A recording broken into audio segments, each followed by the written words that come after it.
Welcome to the Radio Horror YouTube channel. We're about a week late on this, but it's not too bad.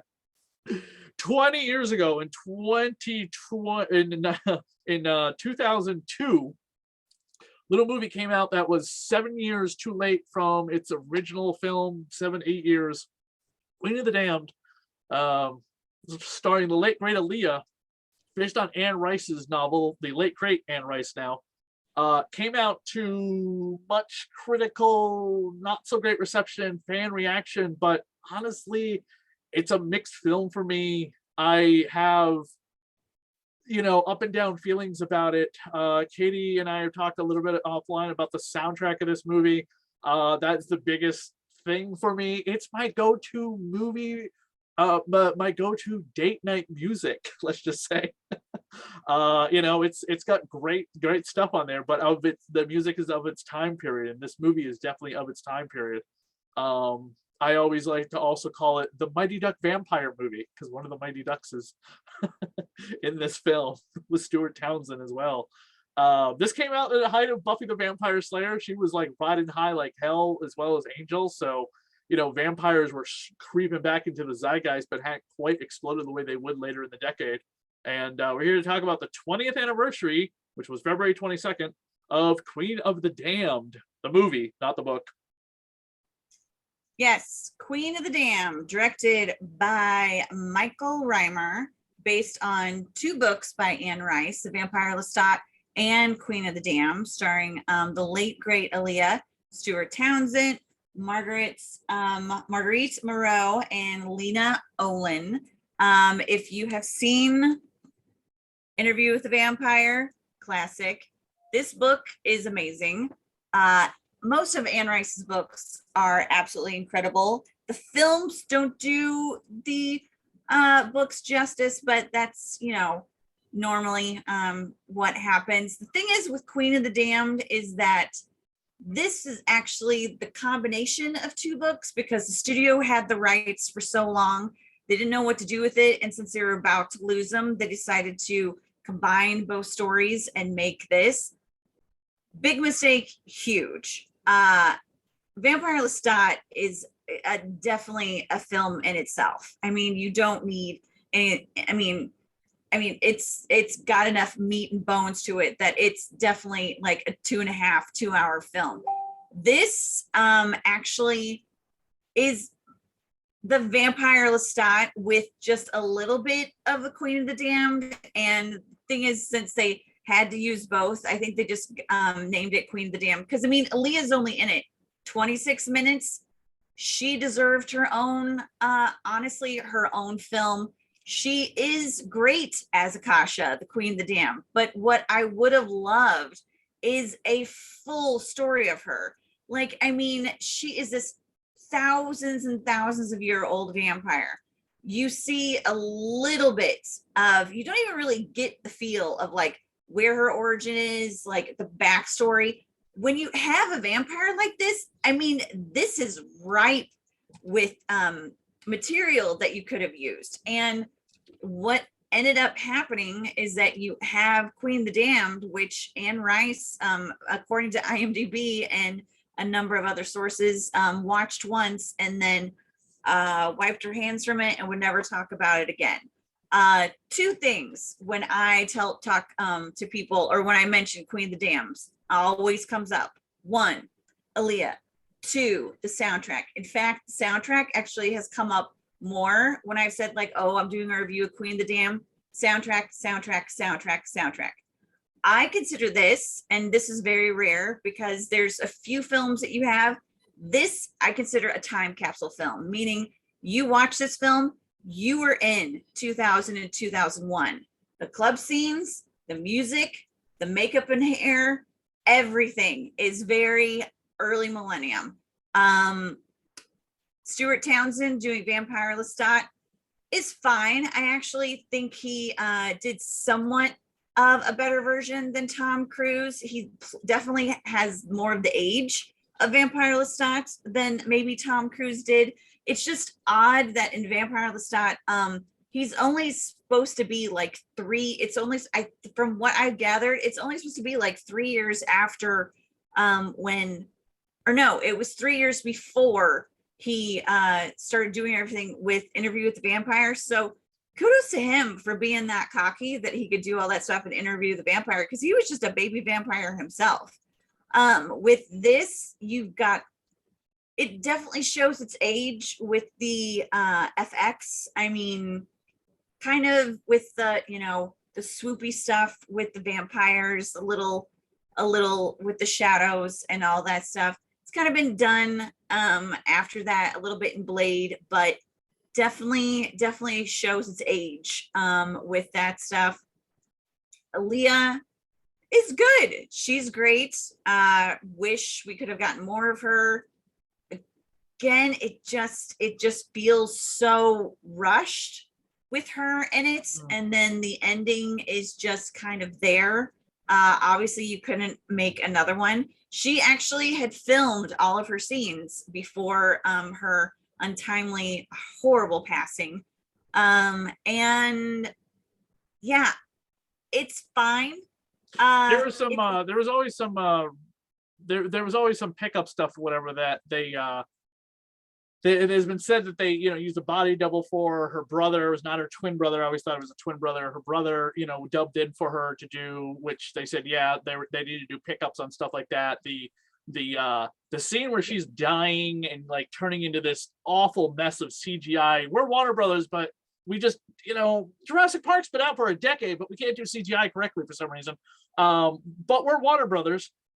This is like, by the way, a year or two before Harry Potter starts coming out. So regardless, she turns into that awful looking CGI thing at the end. You know what I mean? It looks terrible. That wasn't Aaliyah though. That was something else. But they needed stand-ins for like back shots, kind of like in The Crow with Brandon Lee. They had the stunt double, you know, basically do the digital scan of the face for the first time ever with that technology. You know, we're years later away from The Crow, but they had to do a lot of those kind of like, I'm talking to Aaliyah, but it's the back of my head, you know, body double stuff or whatever for scenes that they needed to film that she wasn't able to obviously do. But you know, like with Heath Ledger, the stuff they needed to get done got done. It wasn't like in the middle of a film like The Crow where they had to shut everything down and go, oh my god, what are we going to do now? So well, and it wasn't like in the beginning of like Interview with the Vampire, where River Phoenix, I think, did film some of the scenes, and then he died before they had to reshoot everything. Yeah, with Christian Slater. So I mean, the films of Anne Rice may be a little bit cursed in that aspect. Oh yeah, just look at how bad Exit to Eden is. It's absolutely terrifying. Oh, I'm just talking about, like, you know. Oh, we're just thinking of vampires. Themselves, okay. Like, you know, not necessarily the material. But you know, it is very weird that she has what, like 100 novels at least? No, maybe 100 stories and novels and everything that she's attached to, and they've only ever made like what? On one hand, you can count how many times they've actually got something to print in theaters. Exit to Eden, Interview with the Vampire, Queen of the Damned. I know I'm missing like a TV show or a miniseries or something, right? Maybe something to do with the witches. And did you know Once Upon a Time they're going to do the Mummy, but then Universal was like, oh no, Brendan Fraser in our big action-packed Indiana Jones style film. So it's a shame this franchise has just been a mess, and it's one of the most successful vampire, if not the most successful. Twilight might be, but obviously Anne Rice has got more books than Stephanie Meyer's. Vampire story ever written. You know, Dracula aside, that's a public domain book. That they just can't get it together with this franchise. The TV series has been in development hell forever, and now with Anne Rice dead, who knows what's going to happen. But when I saw this movie in theaters, I was, you know, I just rewatched Interview with the Vampire. I knew going into what to expect with this film. But this was very much like the goth rave late 90s, early 2000 culture, especially with the rave part. You know what I mean? The poster behind me, which is the actual poster for the movie, which is very beautiful, I think. If we'd gotten the Vampire Lestat before it might have lessened the blow of this. But you're ramming the Vampire Lestat in the first 20 minutes of the movie with the whole rock star thing, right? I like that whole rock star story. I love that part of the movie, and I love Aaliyah. But when you those two things together, it sucks. That's no end. Because Aaliyah's performance is okay. I mean, it's whatever material she had to work with. But I wanted more of that 20 minutes of the movie. I think everyone did who's ever read The Vampire Lestat. There's like there's been 4 12-issue miniseries that turned into comic books. They've never been reprinted. Innovative Comics, I think, did it. I don't know if there's audiobooks based on the books. Was that an original copy you showed? Yeah. You have it with you? Yep. Yeah. Do you have Queen of the Damned? No. Oh, okay. I have Interview with the Vampire and Tale of the Body Thief, which I always thought reading Tale of the Body Thief, that was the book that I thought is just ripe to make a movie. Like when I read that, I always pictured like Billy Baldwin as the lead in the film if they were casting it. Obviously, this is in the 90s when I read it. Now I'd have to reread it to see who I could see in those cast and the characters again. But it is a shame that more of her books haven't been made into films. But at the same time, you know what? Hey, people read. Just read and let your imagination do the work. I mean, she is an amazing writer. And if you read Interview with the Vampire, it's very different than The Vampire Lestat or Queen of the Damned. And I think it's also because Interview with the Vampire had a lot to do with like the loss of her child. So that's, where Claudia comes from. But then The Vampire Lestat was written in like the punk rock age of the 80s with metal and music and bands and, and then Queen of the Damned was the early 90s, I think. I don't know the publication's histories off the top of my head, but they were definitely of the decades they were written in. Because Interview was written in the 70s, right? Maybe. Okay. But very different books, very different, ideas and styles, you know what I mean? And that's great. And it would have been great to see those 3 different styles with 3 different directors on screen. Who knows what this director could have done if better things had happened. I don't know who the fault lies with this film and its problems, but I love the soundtrack and how it influenced the music and the band part of the film. It would have been great to have heard Aaliyah have a song on the soundtrack, but she probably died before the soundtrack was put together. So, but I don't understand why they couldn't have used a song of hers. But maybe her music is being R&B and hip hop. It doesn't mesh with a metal goth band of vampires. But who's to say that she couldn't have gone to the recording studio and belted out some metal music with a band? I mean, she was 22 years old when she passed away, unfortunately, in a plane crash. So that's way too young to. And who knows what her career would have been like today at 42. Well, and knowing everything that I've seen that she has done, I mean, I don't think there's anything that she wouldn't have just completely smashed. Like if they gave her a, punk goth song to do, I think she would have like made it a #1 hit. Like she did so much in the short amount of time that she was on this earth that it's seriously, I mean, obviously it's a loss to her family and friends and anyone that knew her, but she's just she was such a phenomenal entertainer. And honestly, she did Romeo Must Die. And I thought she, had a great, she did a great job acting in that one. That I just wish this would have been, it is the title, but I wish this would have been like her film, like a full-fledged her film backstory sequel, a whole like 3-part deal.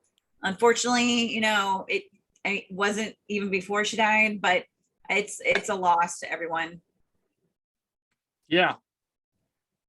But yeah, that soundtrack, I mean, you've got Korn, you've got so many bands from that in the 2000, 2001, 99 that so good. Again, time capsule film. This is what those years were like. So if anybody wants to know what it is, just pop this in and you'll go back 20 years to right there, 2000, 2001. Yeah, definitely. Absolutely, and uniquely, divisive film. I'm not gonna say it's a great film, but I do own a copy of it. I have shown it to people who've like, oh, you never saw it? No, let's watch it. Uh, popcorn film. It's funny. I understand why people are not talking about this movie 20 years later, which is totally fine. But I still have a heart for it. I own the soundtrack and I own it on Blu-ray. I don't see it ever getting like a special collector's edition from like Scream Factory or Arrow Video, but I would be surprised. Who knows? That's all the thoughts I have on Queen of the Damned. And check out the rest of the videos here on the Radio Power YouTube channel. Check out Katie on the Blonde in Front and or on her Facebook page. Like, subscribe, and comment. And thank you, everyone.